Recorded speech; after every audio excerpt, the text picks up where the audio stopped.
Сәлем балалар, әдебиеттік оқу сабағы 2-ші сынып 90-ші сабақ өзіңді тексер тақырыбы.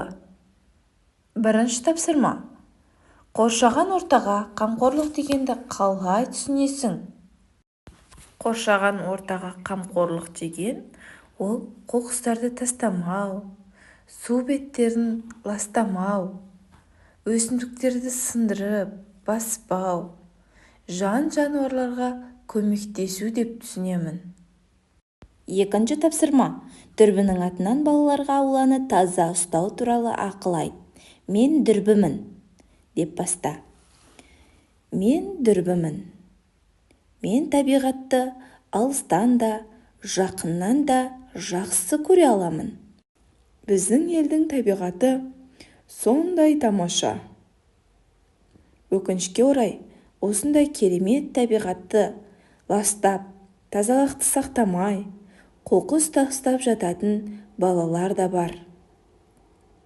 Балалар, табиғатқа қоқыс тастау ең бірінші табиғатқа, жан-жануарларға, өсімдіктер мен құстарға және біз адамдарға үлкен қауіп төндіреді. Табиғатта ластанып жатқан әртүрлі қоқыстар өзінен зиянды бактериялар мен вирустарды шығарады. Ал ол бактериялар мен вирустар адам ағзасына сіңіп әртүрлі жұқпалы ауруларды туғызады. Балалар, ең бірінші табиғатқа қоқысты тастамау қажет. Егер табиғат ластанып, қоқыс шашылып жатса, мүмкіндігі барынша қоқыстарды қоқыс жәшігіне жинап тастауға әрекет жасаңдар және үнемі тазалықты сақтаңдар. Табиғатты таза ұстау, табиғатты сақтау адамдардың қолынан келеді. Өз ауламызды таза ұстайық және табиғатқа қамқорлық жасайық. Әңгімеңде айтайын деген негізгі ой қандай? Менің әңгімемде айтайын деген негізгі ой табиғатты таза ұстау және ауланы ластамау. 3-ші тапсырма. Өзің білетін бір жануарды немесе табиғат құбылысын теңеу сөзбен сипатта. Мысал үшін, инеліктей тік ұшақ, моншақтай тізілген тырналар, мақыттадай мамық жастық. 4-ші тапсырма. Мәтіннің түрін анықта. Көктемнің сәні. Көктемнің сәні әңгіме түріне жатады. Құйын, өлең. 5-ші тапсырма. Тіркестерден теңеу сөздерді көшіріп жаз. Табақтай айдың сәулесі. Бұл жердегі теңеу сөз табақтай. Балдай тәтті балмұздақ. Бұл жердегі теңеу сөз балдай. Қара бұлттай қаптаған аралар. Бұл жердегі теңеу сөз бұлттай. 6-ші тапсырма. Араның ұясы әңгімесіндегі оқиғадан қандай ой қорыттың?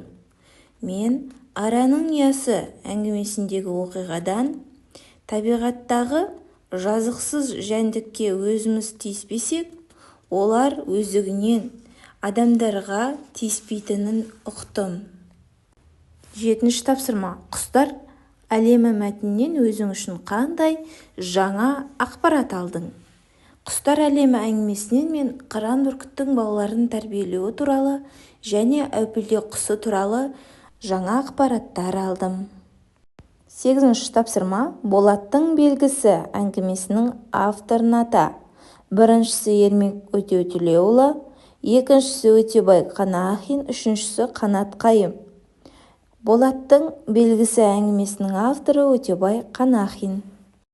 9-ші тапсырма. Қай кітапты халықаралық табиғатты қорғау одағы шығарады? Қызыл кітап, көк кітап, сары кітап, көне кітап, энциклопедия. Халықаралық табиғатты қорғау одағы қызыл кітапты шығарады.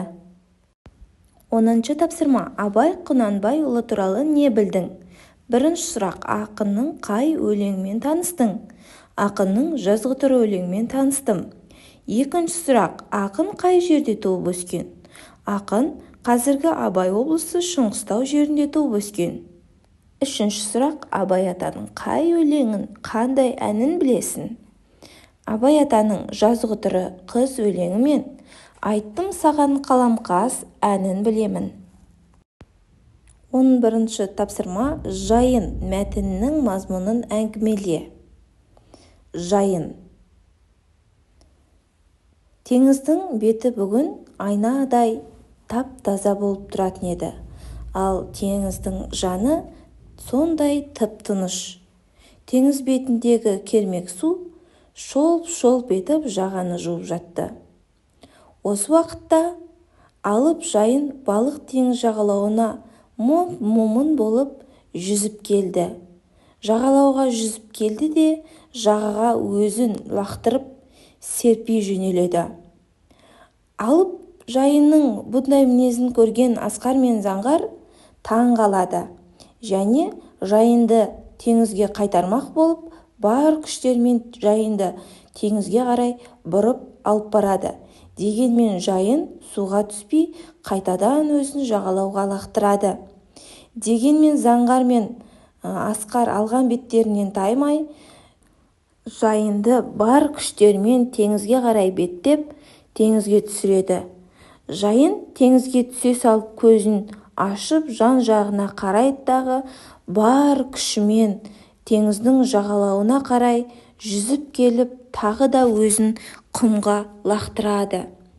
Асқар мен Заңғар жайынға тағы да көмектесеміз деген ниетпен алып жайынға жүгіріп келген уақытта жайын қозғалмай, денесі қимылдамай жатады.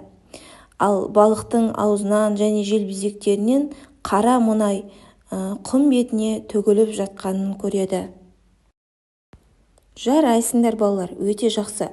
Бүгінгі сабақ түсінікті болса, видеоға лайк басыңдар және осы каналға тіркеліп алыңдар.